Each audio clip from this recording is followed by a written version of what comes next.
Kolkata rape murder case में विस्फोटक पर्दाफाश हुआ है। पूरा बंगाल हिल गया है। आरजी कर मेडिकल कॉलेज के असिस्टेंट सुपरिटेंडेंट और लेडी डॉक्टर के माता पिता के बीच फोन पर हुई बातचीत का ऑडियो सामने आ चुका है। इस ऑडियो से साफ पता चल रहा है कि डॉक्टर की मौत के बाद भी आरजी कर अस्पताल के स्टाफ ने उनके परिजनों से झूठ बोला था। एक नहीं बल्कि 3 बार झूठ बोला गया। ट्रेनी डॉक्टर की मौत सुबह 3 से 4 बजे के बीच हुई, जबकि माता पिता को पहली कॉल सुबह 10:53 पर की गई। पहली कॉल में बताया गया कि आपकी बेटी को बुखार है, उसे अस्पताल में भर्ती किया गया है। थोड़ी देर बाद अस्पताल से दूसरी कॉल पहुंची, जिसमें कहा गया कि उनकी बेटी की तबीयत बहुत खराब है और उन्हें इमरजेंसी वार्ड में लाया गया है। इसके थोड़ी देर बाद अस्पताल से तीसरी कॉल पहुंची, जिसमें कहा गया कि आपकी बेटी ने सुसाइड कर लिया है। मतलब साफ है कि डॉक्टर बेटी के माता पिता से झूठ पर झूठ बोला गया।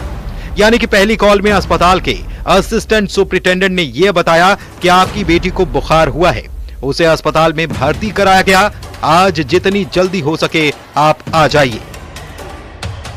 पहली कॉल में आरजीकर अस्पताल की असिस्टेंट सुपरिटेंडेंट ने कहा कि बुखार है। दूसरी कॉल में कहा तबीयत बहुत खराब है। यानी कि लेडी डॉक्टर के माता पिता से 2 बार में 2 झूठ बोले गए। इसके बाद तीसरी बार अस्पताल से फोन आया, जिसमें कहा गया कि उनकी बेटी ने खुदकुशी कर ली है। सवाल यह है कि अस्पताल में ड्यूटी पर तैनात लेडी डॉक्टर की रेप के बाद हत्या कर दी जाती है और अस्पताल उस घटना को छिपाने में जुट जाता है।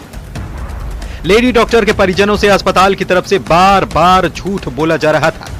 कम से कम लेडी डॉक्टर के माता पिता को तो अस्पताल प्रबंधन सच बता सकता था। उनकी बेटी के साथ क्या हुआ, ये उन्हें जानने का पूरा हक था, लेकिन क्या हुआ? अस्पताल से बार बार झूठ बोला गया।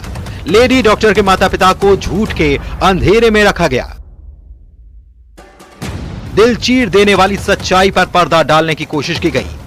यही नहीं, जिस अस्पताल को लेडी डॉक्टर के माता पिता को अस्पताल बुलाने की बहुत जल्दी थी, उस अस्पताल ने माता पिता के अस्पताल पहुंचने पर लेडी डॉक्टर का शव तुरंत नहीं दिखाया। उन्हें अपनी बेटी का शव, उसका चेहरा देखने के लिए 3 घंटे तक इंतजार करना पड़ा।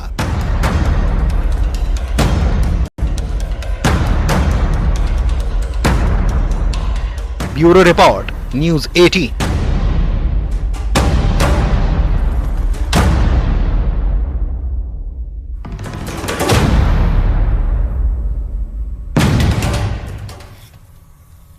और इधर कंगना रनौत के किसान आंदोलन को लेकर दिए गए बयान पर विपक्ष बहुत हमलावर है। शिरोमणि अकाली दल के नेता सिमरनजीत सिंह मान और कांग्रेस के नेता उदित राज ने तो हद ही पार कर दी। महिला सम्मान की बात करने वाली इन पार्टियों के नेताओं ने कंगना पर शर्मनाक टिप्पणी की है, अभद्र भाषा का इस्तेमाल किया है, कंगना के खिलाफ ऐसा अपमानजनक बयान दिया है जो कि शोभा नहीं देता। इन्होंने कंगना पर टिप्पणी की है कि जिस पर विवाद खड़ा हो गया है वो क्या है, आइए आपको भी सुनाते हैं।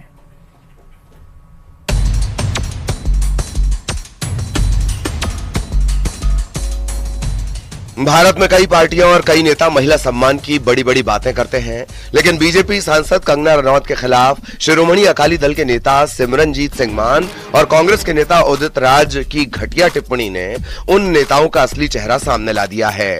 कांग्रेस और अकाली दल के नेताओं ने लोकतंत्र में वैचारिक मतभेद की लक्ष्मण रेखा तोड़ी और बेशर्मी की सीमाएं लांघ गए। कंगना रनौत का विरोध करते हुए सिमरनजीत सिंह मान ने कहा कि कंगना रनौत को रेप का बहुत तजुर्बा है।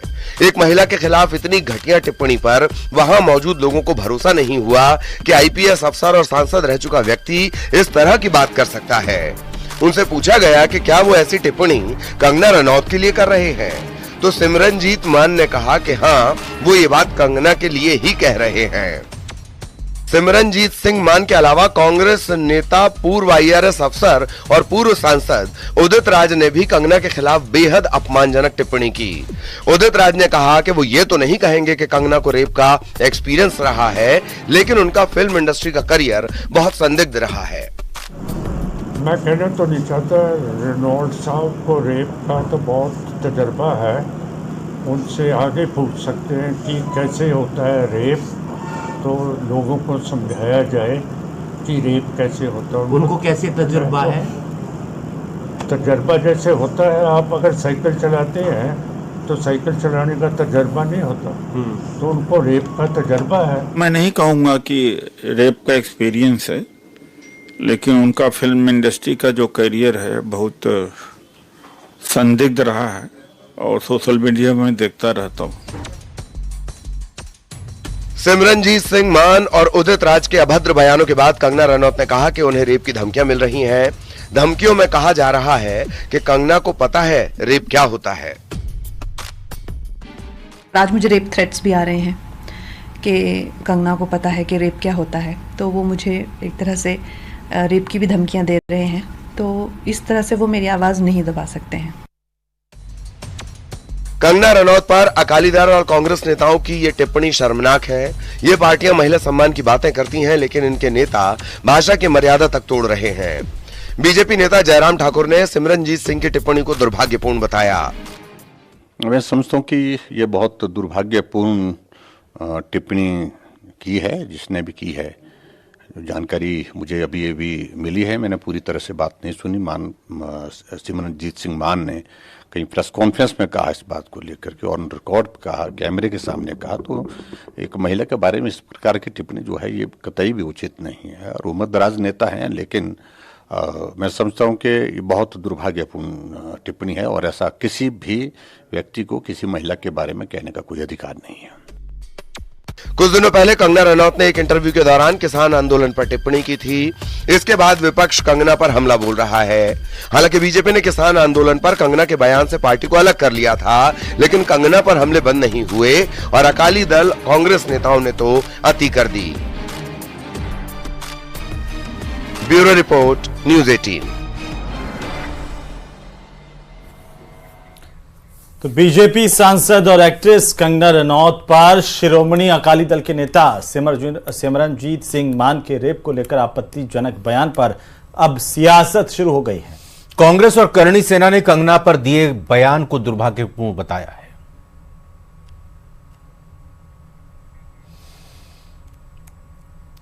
तो अब जो बयान निकलकर सामने आए हैं कंगना रनौत को लेकर, अब उन बयानों के बाद चाहे कांग्रेस की बात करें तो कांग्रेस ने दुर्भाग्यपूर्ण बताया, लेकिन कांग्रेस ने अगर इस बयान को दुर्भाग्यपूर्ण बताया है तो उदित राज, जो कि उन्हीं की पार्टी के नेता हैं, उनसे भी पूछना चाहिए कि आपने इस तरह का बयान क्यों दिया। हालांकि करणी सेना की तरफ से भी इस बयान को खेदजनक कहा गया है।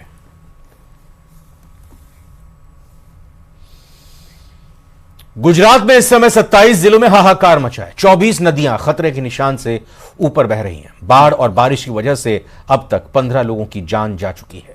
28 अगस्त को द्वारका, जामनगर, राजकोट और पोरबंदर के जिलों में 12 घंटे में 50 मिलीमीटर से 200 मिलीमीटर के बीच में बारिश दर्ज की गई। बाढ़ के भीषण हालात को देखते हुए खुद प्रधानमंत्री नरेंद्र मोदी ने गुजरात के मुख्यमंत्री से बातचीत की है, मदद का भरोसा दिया और इस वक्त गुजरात में सेना, एसडीआरएफ के जवानों के साथ लगातार अन्य एजेंसियां भी रेस्क्यू ऑपरेशन में जुटी हैं। रिपोर्ट देखिए। क्या बेजुबान, हर कोई सैलाब की इस चोट से मार खा रहा है।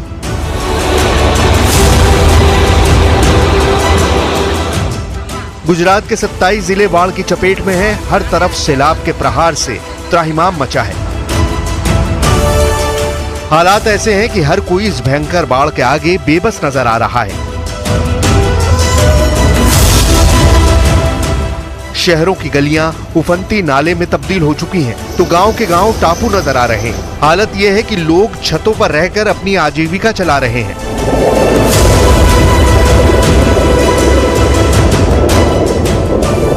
गुजरात के वडोदरा से आई इन हैरान करने वाली तस्वीरों को देखिए। पूरा मोहल्ला डूबा है। गलियों में 5 से 6 फीट तक पानी भरा है। इस भयंकर बाढ़ में जो लोग अपने घरों में फंसे हैं, उन्हें निकालने की कोशिशें जारी हैं। एनडीआरएफ, एसडीआरएफ के जवान लगातार रेस्क्यू अभियान चला रहे हैं। नाव के सहारे लोगों को उनके घरों से निकालकर सुरक्षित जगहों पर ले जाते दिखे। वडोदरा में अस्पताल में भर्ती मरीजों पर डबल अटैक हुआ है। एक तरफ तो वो अपनी बीमारी से जूझ रहे हैं, तो दूसरी तरफ बारिश के पानी का प्रहार हुआ है। हालत यह है कि सरकारी अस्पताल में गले तक पानी भर गया। लोग अपने मरीजों को स्ट्रेचर पर लादकर अस्पताल से निकलते दिखे। वडोदरा में शहर से लेकर गांव तक हर तरफ पानी का कब्जा हो चुका है। इस बीच वहां अलखी गांव में बीते 3 दिन से एक कपल अपनी छत पर बाढ़ से जिंदगी की जंग लड़ रहा था, लेकिन जब एनडीआरएफ की टीम को पता चला तो उन लोगों को फौरन रेस्क्यू कर लिया गया।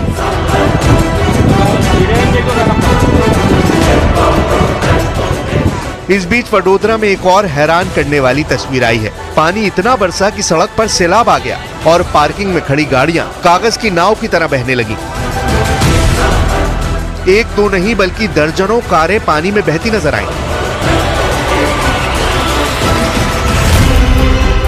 वडोदरा में लगभग हर गली मोहल्ले में रहने वाले लोग बाढ़ से बेबस नजर आ रहे हैं। पूरा शहर टापू बना दिख रहा है। पार्किंग में गाड़ियां डूबी हैं तो लोगों के आशियाने डूब चुके हैं। यही नहीं, भगवान का मंदिर भी इस सैलाब में समाया नजर आया। सैलाब के बीच रेस्क्यू की एक हैरान करने वाली तस्वीर जूनागढ़ से भी आई, जहां तबाही के मंजर के बीच फंसे लोगों को निकालने का अभियान चलाया गया। पानी में फंसे 7 लोगों को एसडीआरएफ और एनडीआरएफ की टीम ने रेस्क्यू करके उन्हें सुरक्षित जगह पर पहुंचाया गया। गुजरात के दाहोद में भी सैलाब ने कब्जा जमा रखा है। वहां भिलोदा नदी अपने उफान पर है। इस बीच नदी के किनारे से गुजर रहा एक मोटरसाइकिल सवार सैलाब की चपेट में आ गया। इसके बाद उसे बचाने का अभियान चलाया गया। जमीन की खुदाई करने वाली मशीन के सहारे उस युवक को कड़ी मशक्कत के बाद बचा लिया गया।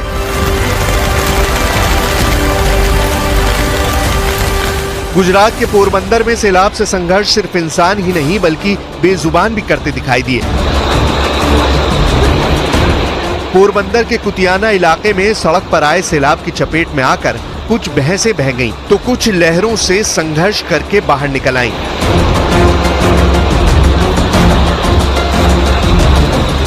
पोरबंदर में बाढ़ के बीच लगातार रेस्क्यू ऑपरेशन चलाया जा रहा है। बाढ़ में फंसे करीब 21 लोगों को हेलीकॉप्टर के सहारे सुरक्षित निकाला गया।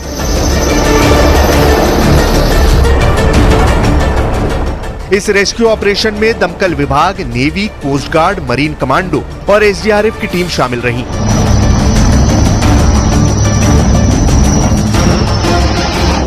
इस बीच गुजरात के द्वारका में बाढ़ में फंसे लोगों के लिए बचाव अभियान चलाया गया। द्वारका के कल्याणपुर इलाके में 4 लोग बाढ़ के बीच फंस गए थे, जिन्हें सेना ने हेलीकॉप्टर के जरिए सुरक्षित बचा लिया।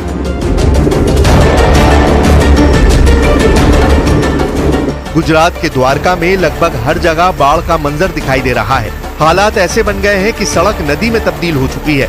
इस दौरान वहां खड़ा एक भारी भरकम ट्रक कागज की नाव की तरह बहता दिखाई दिया।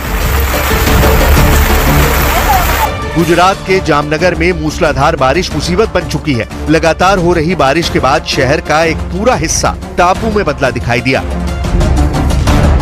जामनगर में तेज बारिश के बाद सैकड़ों मकान पानी में डूब गए। एनडीआरएफ की टीम लगातार रेस्क्यू ऑपरेशन चलाकर लोगों को सैलाब की चपेट से आजाद करा रही है। तस्वीरों में देखिए कैसे जामनगर में पानी के बीच फंसे युवक का हेलीकॉप्टर से रेस्क्यू किया गया। युवक पानी के तेज बहाव के बीच फंस गया था। इस बीच जामनगर से एक और हैरान करने वाला वीडियो सामने आया। वहां पानी के तेज बहाव में पूरी पुलिस चौकी ही बह गई। पानी का बहाव इतना तेज था कि पूरी की पूरी पुलिस चौकी कागज की नाव की तरह बहती दिखाई दी। इतना ही नहीं, वहां खड़ी कार भी पूरी तरह पानी में डूब गई। उधर राजकोट में पानी के तेज बहाव में एक कार पलट गई। पानी का बहाव इतना तेज था कि वो कार को तिनके की तरह बहा ले गया। वहीं गनीमत रही कि कार में सवार युवक ने तैरकर अपनी जान बचा ली।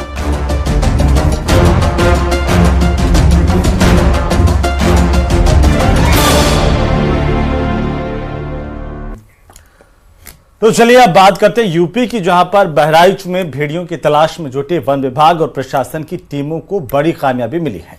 वन विभाग की टीम ने चौथे भेड़ियों को पकड़ लिया है और उसे पिंजड़े में कैद कर लिया है। कल रात थर्मल कैमरे वाले ड्रोन के जरिए इस भेड़िए की लोकेशन ट्रेस की गई और उसके लिए जाल बिछाया गया और आखिरकार आज कड़ी घेराबंदी के बाद उसे पकड़ लिया गया। और वन विभाग की टीम इससे पहले भी 3 भेड़ियों को अब तक पकड़ चुकी है। अब यह चौथा भेड़िया पकड़ा गया है जिसे गोरखपुर के चिड़ियाघर में भेजा जाएगा। लेकिन अब इलाके में दहशत बरकरार है, लोगों में अभी भी डर और खौफ बना हुआ है। इस रिपोर्ट में दिखाते हैं आपको।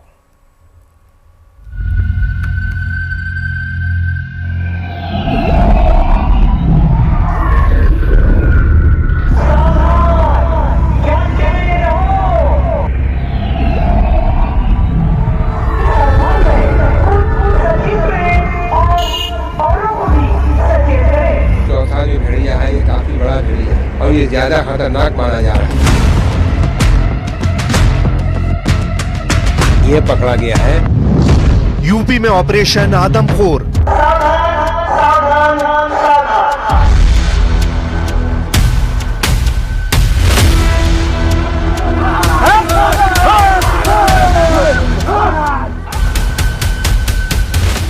बिकॉज ऑफ दैट इंजरी वो लोन मुल्क की है जो इस टाइप के इंसिडेंट्स वगैरह कर रहा है। पकड़ा गया चौथा भेड़िया। यूपी के बहराइच में 35 गांव में आतंक का पर्याय बन चुका भेड़िया आखिरकार पकड़ लिया गया। वन विभाग की टीम ने आज एक और आदमखोर भेड़िए को पकड़ने में सफलता पाई। ये चौथा भेड़िया है जिसे अब तक वन विभाग की टीम ने पकड़ा है।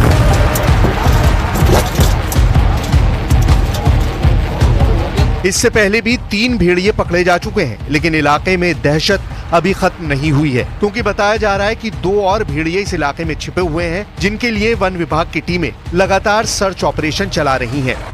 3 भेड़िए पकड़े जा चुके थे, लेकिन उसके बाद भी इंसिडेंट नहीं। ये चौथा जो भेड़िया है ये काफी बड़ा भेड़िया है और ये ज्यादा खतरनाक माना जा रहा है। ये पकड़ा गया है और अभी भी 2 और बाकी है, हम उन्हें भी जल्दी ही पकड़ेंगे। वन विभाग की टीम पूरी तरह से वहां लगी हुई है। आसपास के जिलों से भी हमने टीम भेजी है। वहां पे ड्रोन कैमरे लगाए गए हैं, थर्मल ड्रोन लगाए गए हैं, क्योंकि पेड़ के नीचे अगर बैठा हो तो नहीं पता लगता है ड्रोन से, सिंपल ड्रोन से। तो हमने थर्मल ड्रोन लगाया है ताकि नीचे के टेम्परेचर से फर्क पता लग जाएगा कि कहाँ पे है। सच में बहुत सक्सेसफुल दिन हम इसे मानेंगे, क्योंकि बहुत दिनों से यहाँ पे भेड़िए का आतंक था। वो बहुत सारे बच्चों को वो मार रहा था। तो आज हम लोगों ने एक भेड़िए को पकड़ लिया है। अभी तक 4 भेड़िए पकड़े जा चुके हैं। 2 भेड़िए हैं जो अभी रिमेनिंग है, उनको भी पकड़ने की पूरी तैयारी की जा रही है। 45 दिनों में भेड़ियों के 38 हमले, 8 बच्चों और एक महिला समेत 9 लोगों की मौत, 35 गांवों के 50,000 लोगों पर खौफ का साया। पिछले कुछ महीने से इस इलाके के लोग इसी दहशत को जी रहे हैं, लेकिन आज वन विभाग की टीम को एक बड़ी सफलता मिली जब उसने सबसे खूंखार भेड़िए को पकड़ लिया। ये भेड़िया लंगड़ा है, लेकिन सबसे ज्यादा खूंखार है। पिछले दिनों यही भेड़िया गाँव से 5 साल के बच्चे को उठा कर ले गया था, जिसका शव खेतों में मिला। वन विभाग ने इस भेड़िए को नदी के किनारे गन्ने के एक खेत से पकड़ा। इसे पिंजरे में कैद करके रखा गया है।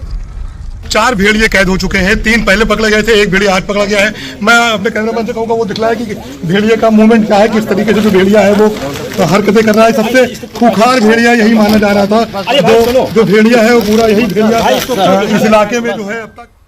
और इस खबर के साथ फिलहाल अभी बुलेटिन में इतना ही। हमें दीजिए अनुमति। नमस्कार।